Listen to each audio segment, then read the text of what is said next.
নমস্কার বন্ধুরা, পিঙ্কিস ড্রিমল্যান্ড চ্যানেলের আরও একটি নতুন পর্বে তোমাদের সবাইকে জানাই অনেক অনেক স্বাগত। আজকে বানিয়ে দেখাবো সুজি দিয়ে তৈরি তুলোর মতো নরম তুলতুলে রুটি রেসিপি। আটা, ময়দা বা চালের গুঁড়ি দিয়ে রুটি আমরা প্রতিনিয়ত খাই, তবে এইভাবে একবার সুজি দিয়ে রুটি বানিয়ে দেখো।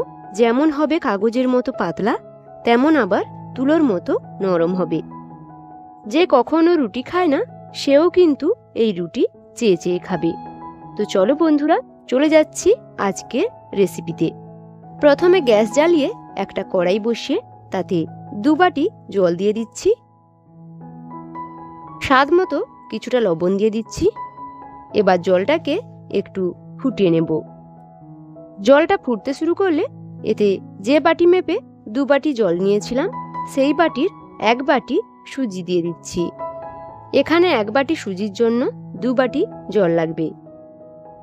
একদিকে সুজিটা দিয়ে অন্যদিকে খুন্তি দিয়ে নাড়তে থাকবো, আর দিলে কিন্তু সুজিটা দলা পেকে যাবে না। এবার গ্যাসের ফ্লেমটা লোতে করে সুজিটাকে নেড়ে চেড়ে একটা ডোয়ের মতো বানিয়ে নেব। তো নাড়তে নাড়তে দেখবে যে এখানে একটা সুন্দর ডো তৈরি হয়ে গেছে। এখন এই ডোটাকে নামিয়ে ঠান্ডা করে নেব। সুজির ডোটা এখন হালকা ঠান্ডা হয়ে গেছে। এখন এতে বাইন্ডিংয়ের জন্য 1/2 বাটি ময়দা দিয়ে দিচ্ছি। চাইলে তোমরা ময়দার পরিবর্তে এখানে আটাটাও দিতে পারো, তবে আটা বা ময়দা যে কোনো একটা দিতে হবে। এবার ময়দার সঙ্গে সুজির ডোটাকে ভালো করে মেখে নেব।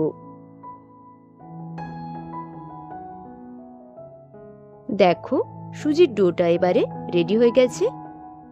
এখন এর থেকে বড় বড় সাইজের লেচি কেটে নিচ্ছি।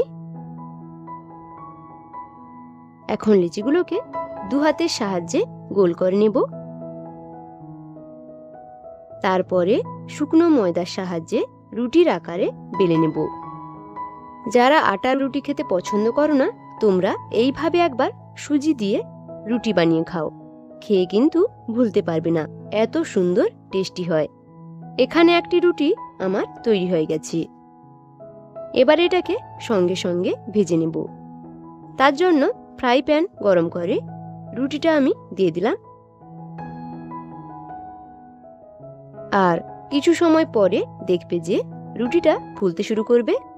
আমি রুটিটার আরেক পিঠ উল্টে দিলাম। তো দেখো বন্ধুরা, রুটিটা আস্তে আস্তে কত সুন্দর বলের মতো ফুলে উঠল। এবার এটা ভাজা হয়ে গেছে, এটাকে আমি এখন তুলে নেব। আরও একটা রুটিকেও এইভাবে ভেজে নেব। আর দেখো, এই রুটিটাও কত সুন্দর ফুলে উঠেছে। আর এইভাবে প্রত্যেক কটা রুটিকে আমি বেলে ভেজে নেব। এই রুটিগুলো বেলে রেখে দেওয়া যাবে না, সঙ্গে সঙ্গে বেলে ভেজে নিতে হবে।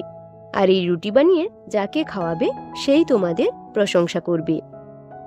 তো দেখো, এখানে বেশ অনেকগুলো রুটি হয়েছে আমার। আর এই রুটিগুলো দেখে নিশ্চয়ই বুঝতে পারছো কতটা সফট হয়েছে।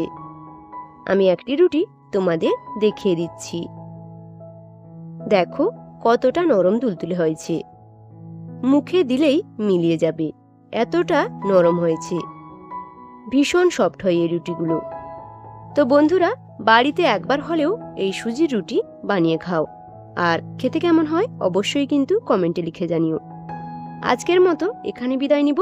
সবাই ভালো থেকো, সুস্থ থেকো। ধন্যবাদ।